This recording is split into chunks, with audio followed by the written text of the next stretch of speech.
स्वागत है fast plus news में। और आज उपस्थित है जनपद कुशीनगर के हाटा विधानसभा क्षेत्र अंतर्गत 334 में ये खोटा बाजार में। जी आपको बता दें कि एक ऐसे शख्सियत से आज हम मिल रहे हैं जिन्होंने समाज में एक अलग पहचान और एक अलग अहमियत बनाने का काम किया। समाज के दुख और दर्द और पीड़ा को समझकर चलने का काम किया। उनके हक और अधिकार की लड़ाई लड़ने का काम किया।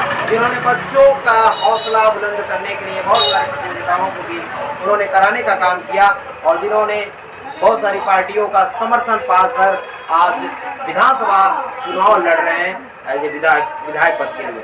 जो हमारे साथ मौजूद हैं शैलेंद्र प्रताप सिंह और हिमालय एडवोकेट। नेताजी बात करेंगे आपसे कि आम आदमी पार्टी के आप यानी कि आप पार्टी का आप प्रदेश सचिव रहे, ऐसी क्या वजह रही जिससे आपको आम आदमी पार्टी छोड़नी पड़ी? देखिए, आम आदमी पार्टी के लिस्ट में प्रत्याशी तौर पर मैं था और मैं मुद्दों से आगे बढ़ रहा था, लेकिन कुछ पार्टी के उच्चाधिकारी और कुछ पदाधिकारी लोग ये शर्त रखना चालू कर दिए कि 50 लाख रुपया खर्च करेंगे तभी आपको टिकट दिया जाएगा चुनाव में। तो हमने कहा भाई हमारी हैसियत आम आदमी की है, मैं 50 लाख नहीं खर्च कर पाऊंगा, जो 50 लाख वाला मिलता है आप उससे खर्च कराइए। इस बात को लेकर मैं अपने पद से आरटीआई प्रकोष्ठ का मैं प्रदेश सचिव था और उस पद से मैं अपना इस्तीफा सौंप दिया उनको और मैं फिर से भारतीय किसान यूनियन के समर्थन से, लोकदल किसान पार्टी के समर्थन से और राइट टू रिकॉल पार्टी से मैं चुनाव लड़ रहा हूँ। जी नेताजी, हम बात करेंगे कि बहुत बड़ी बड़ी पार्टियां चुनाव लड़ रही हैं उत्तर प्रदेश में। क्या आपको लग रहा है आपकी पार्टी उन पार्टियों का टक्कर दे पाएगी? देखिए, टक्कर की बात, पार्टी कोई बड़ी नहीं होती है जी। समय का खिंचाव है, समय से वो काफ़ी दूरी से वो आ रहे हैं तो उनका भाई टक्कर रहबे करेगा, लेकिन हमारे हौसले को देखकर वो भी विचलित हो चुके हैं। इतना मैं जानता हूँ, जिस लेवल से मैं प्रचार कर रहा हूँ, जिस तरीके से मैं प्रचार कर रहा हूँ, जिस तकनीकी का मैं इस्तेमाल करके प्रचार कर रहा हूँ, उस तकनीकी से वो भी लोग डिस्टर्बेंस हैं कि हमारा हर गली, हर गांव, हर चौराहे पर मेरी बात लोगों के कानों तक जा रही है, हर घर के अंदर मेरी बात जा रही है। इस तकनीकी से वो परेशान है और कोई बड़ा छोटा नहीं होता है, एक ही को जीतना है चुनाव, कोई भी जीतेगा, एक जीतेगा।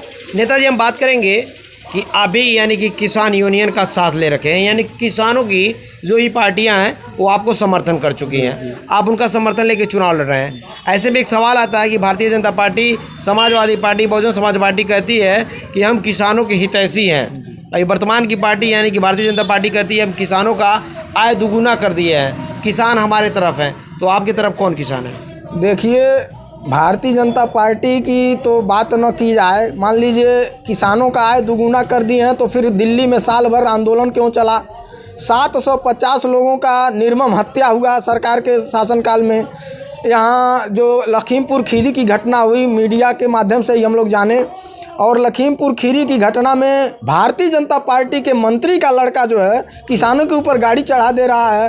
तो ये किसान हितैषी की तो बात ही छोड़ दीजिए, मैं किसी पार्टी का विरोध नहीं करता, लेकिन जो समाज में चल रहा है मैं उसकी चर्चा कर रहा हूँ। और किसान किसके साथ हैं, ये भारतीय जनता पार्टी ये भी कहती है कि जो भी किसानों का मुद्दा, यानी कि आप लोग कहते थे काला बिल है, ये है जो किसानों के लिए अहित है, तो भारतीय जनता पार्टी ने उसे वापस कर दिया।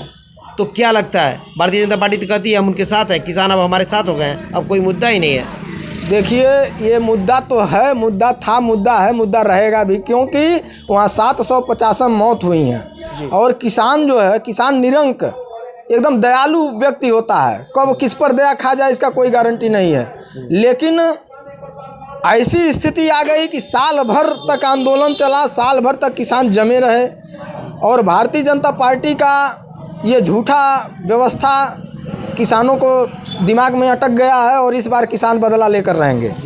आपकी लड़ाई किस पार्टी से है? हमारी लड़ाई किसी से नहीं है, हम मुद्दा फेंक रहे हैं और कानूनी मुद्दा, सामाजिक मुद्दा हम अपनी बात अपना रख रहे हैं और मेरे साथ 13 लोग खड़े हुए हैं, सबसे हमारा अच्छा संबंध है, कोई लड़ाई नहीं है किसी से, एक जीतेगा कोई और सब साथ साथ हैं, कोई दिक्कत नहीं है। लड़ाई हम आपके विधानसभा पे बात करेंगे। नेताजी, आपका विधानसभा काफ़ी लंबा चौड़ा है, हम आपसे बात करेंगे क्या लगभग सभी गाँव में आप जा चुके हैं? मैं अपने विधानसभा क्षेत्र हाटा 334 की हर बूथ पर, हर गली, हर नुक्कड़, हर चौराहा पर मैं 4 बार जा चुका हूं और कल से मेरा 5वां बार है। एक दिन में हमारा 25% लगभग लक्ष्य, एक दिन में मैं 40 गांव कवर करता हूं लगभग। जी। आपकी पार्टी का चुनाव चिन्ह है टेम्पो, हम बात करेंगे आपके टेम्पो का स्पीड कितना है? देखिए, स्पीड से तो मैं चल रहा हूँ, मेरा गाड़ी भी चल रही है स्पीड से। अब जनता उसको समझ पाती है कि नहीं समझ पाती है, जनता के ऊपर है। लखनऊ जाएगी टेम्पो आपकी? बिल्कुल जानी चाहिए। अब जनता का वोट है, अगर जनता ने सम्मान दिया तो बिल्कुल मैं लखनऊ दौड़ाऊंगा। नेताजी, हम बात करेंगे विधानसभा लेवल पर। आपको आपकी विधानसभा में कौन सी ऐसी बहुत बड़ी मुद्दा लग रही है जिसको लेके आप चुनाव लड़ रहे हैं? देखिए, मुद्दाएं तो बहुत हैं, लेकिन सबसे बड़ा मुद्दा है शिक्षा का मुद्दा।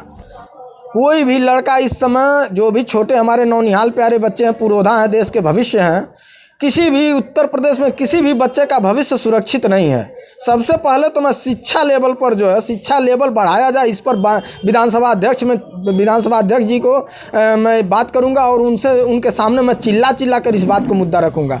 दूसरा मुद्दा मेरा ये होगा कि जनता को, जो किसानों को जो अधिकार मिलना चाहिए, वो पहले वोट वापसी, नेताओं को मन में डर होना चाहिए, अधिकारियों के मन में डर पैदा करने वाला कोई कानून पास किया जाए, ये मेरा मुद्दा होगा। जी।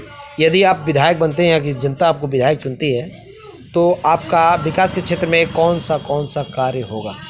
देखिए, सबसे पहले मैं चिकित्सा सुविधा में प्रदान कराऊंगा। जो हमारे बेल्ट में झोला छाप डॉक्टर, मैं उनको पहले लाइसेंस दिलवाऊंगा और हर महीने में जितना वो दवा करते हैं ग्रामीणों का, निरंक ग्रामीणों का, गरीबों का जो दवा करते हैं, वो मुफ्त में मैं व्यवस्था कराऊंगा। दूसरी चीज़, शिक्षा लेवल को बढ़ाने के लिए मैं कोचिंग सुविधा कराऊंगा। और तीसरी चीज़ ये है कि पूरे विधानसभा 334 में पूरे 41 बूथों पर मैं मिनी विधायक नियुक्त करूंगा और मिनी विधायक नियुक्त करके उन मिनी विधायकों के माध्यम से जो है इस पूरे विकास कार्य को संपन्न कराऊंगा। उन्हें पूरा अधिकार दूंगा, लेटर पैड पर अधिकारी को पूरा वो अपना वो करेंगे, अधिकार जमाएंगे और अधिकारी को नॉलेज में, संज्ञान में डालेंगे कि ये मामला विकास का है, यहाँ होना चाहिए।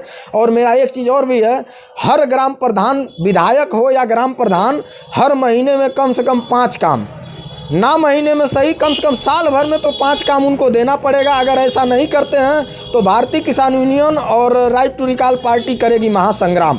ये पूरा 5 साल जो है। नेताजी, हम बात करेंगे कि आप विधानसभा में कितनी वोट निकाले हैं, चूँकि हम आपसे जानकारी मिला कि आपने पिछले बार भी निर्दल प्रत्याशी के रूप में हाटा विधानसभा में चुनाव लड़े थे और 5वें स्थान पर रहे। तो इस बार क्या कुछ बढ़ोतरी हो रही है? मुझे कितना वोट निकालने की आशंका बनाई जा रही है? मुझे हर प्रत्याशी जीतने के लिए लड़ता है, मैं जीतने के लिए लड़ रहा हूं और हारने का तो कोई सोच ही हमारी नहीं। जब तक परिणाम घोषित ना हो जाए तब तक मैं हार मानने वाला नहीं हूं और मैं अपनी लक्ष्य को साध रहा हूं। जनता से क्या अपील करना चाहेंगे? जनता से मैं यही अपील करना चाहूँगा कि पहला बात तो आप कानूनी मुद्दों पर वोट दीजिए, दूसरा बात तो सैद्धांतिक मुद्दे पर वोट दीजिए, तीसरा बात यह है कि आप जो है अपने अधिकार के प्रति सचेत रहिए और नेता को सबक सिखाने के लिए एकदम बिल्कुल तैयार रहिए। और मैं अपने चुनाव चिन्ह टेम्पू, मैं शैलेंद्र प्रताप सिंह उर्फ हिमालय एडवोकेट, अपने चुनाव चिन्ह टेम्पू पर वोट करने की अपील करूँगा। धन्यवाद नेताजी। तो ये रहे नेताजी शैलेंद्र प्रताप सिंह उर्फ हिमालय एडवोकेट जी, जिन्होंने अपने हाटा विधानसभा की जनता के लिए, विकास के लिए निरंतर कार्य कर रहे हैं और छात्रों के लिए भी काम कर रहे हैं। इनका कहना है कि आप शिक्षा, स्वास्थ्य और कानून व्यवस्था को देख के ही वोट करें। तो बने रहें अजय कुमार के साथ, फास्ट प्लस न्यूज।